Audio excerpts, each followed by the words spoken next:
Put up in your face, all right? I got punched. Body camera video shows the aftermath of a so-called citizen's arrest that could lead to charges for a Colorado father and son after they allegedly beat a homeless man. You know how he got the blood up? Was that already on there? So he was trying to resist it a little bit, and my son right here, he must have heard too that he came up and helped put him to the ground. So that was from falling to the ground? Yeah. Okay. It happened on September 14th of last year, but investigators in Pueblo, Colorado reopened the investigation last month. That's when surveillance video was made public showing 56-year-old Doug Cullison and his son Nate Cullison beating the homeless man, later identified as Alex Montoya. Body camera video shows officers arriving on the scene to find the pair restraining Montoya. What's going on, guys?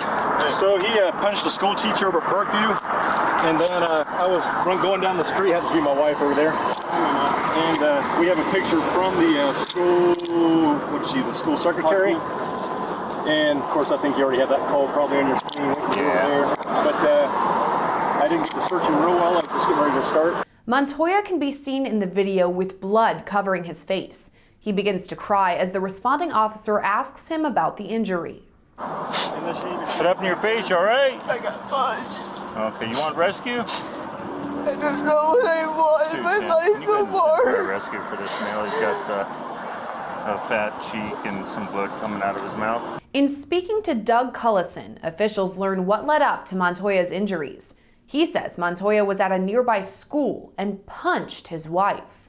So what exactly happened, man? So my wife is a school teacher over there at Parkview. I'm also a part-time guy at the sheriff's office. Okay. So just a part-time guy, their SWAT medic. Okay. So my wife called me, she's like, hey, this guy is, right in front of the building, and we told him to leave, so he started throwing something or punching cars at the front of Parkview.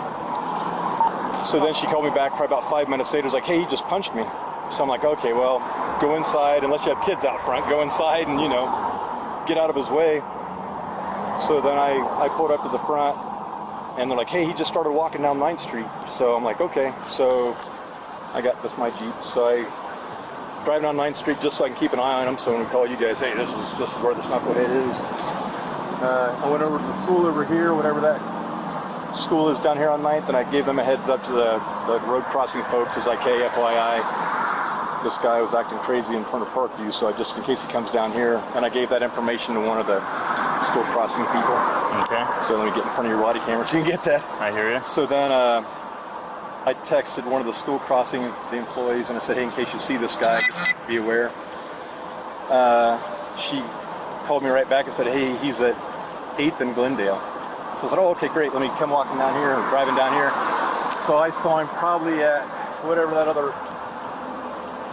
he can Glendale. So I saw him at that cross street. Okay. So I just pulled up here because I was going to, hey, see where he's going or whatever. So I did try to detain him here just until you guys showed up.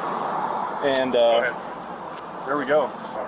So the dude that did it is in the back of that car. Yeah. They took him to the ground, and the process taking him to the ground, he said he landed on his face. He's got like a swollen cheek and blood on his mouth. He says that happened from that. He works part-time at the SO. Okay. There's a medic over there and stuff. So as officers search Montoya, he says he didn't mean to hurt the teacher. Parties here are saying this is the male that punched the teacher at the school. You didn't mean to? Okay. Okay, we'll figure it out, dude. When asked how Montoya hurt his face, Cullison admits a struggle took place. Do you know how he got the blood up? Was that already on there? So he was trying to resist it a little bit, and my son right here, he must have heard too that he came up and helped put him to the ground. So that was from falling to the ground. Yeah. Okay. Cullison then tells officials he was searching through Montoya's backpack before they arrived. That's all his stuff? That's all his stuff. So, okay, including the red backpack? Yeah, all that. So I did pull that out of his pockets because I didn't know if he had a weapon or anything. So how you doing? So I did pull that out of his pocket initially. Then I was getting ready to do some medical on him just until you showed up, and then showed up. Yeah, and that's the reason I took his backpack off, and I just started going through his pockets right before he got here, just because I I don't know weapons, you know what I'm saying? So. He also says his wife plans to press charges against Montoya. Is Teresa okay? I don't know. She was sitting the jaw, and her jaw was hurting. Does she want to press charges? Do you know, or? I like to think she was. Is your wife the one that got assaulted? Yeah. Miss Collins? Cullison, I'm sorry. I asked if she wanted medical attention over there. She said no. Her jaw said she was hurting pretty bad. Or it was hurting her pretty bad. Sorry. Well, I told her to get checked out just for the report. She didn't want an ambulance, so I told her I'll check up with her tomorrow. Did she say she wants to press charges? Did you ask for that? Or? Yeah, no, they wanted him trespassed.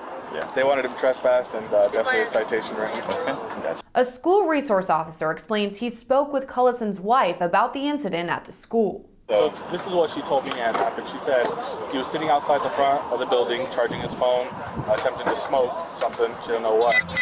They confronted him. He started spitting on people on their clothing.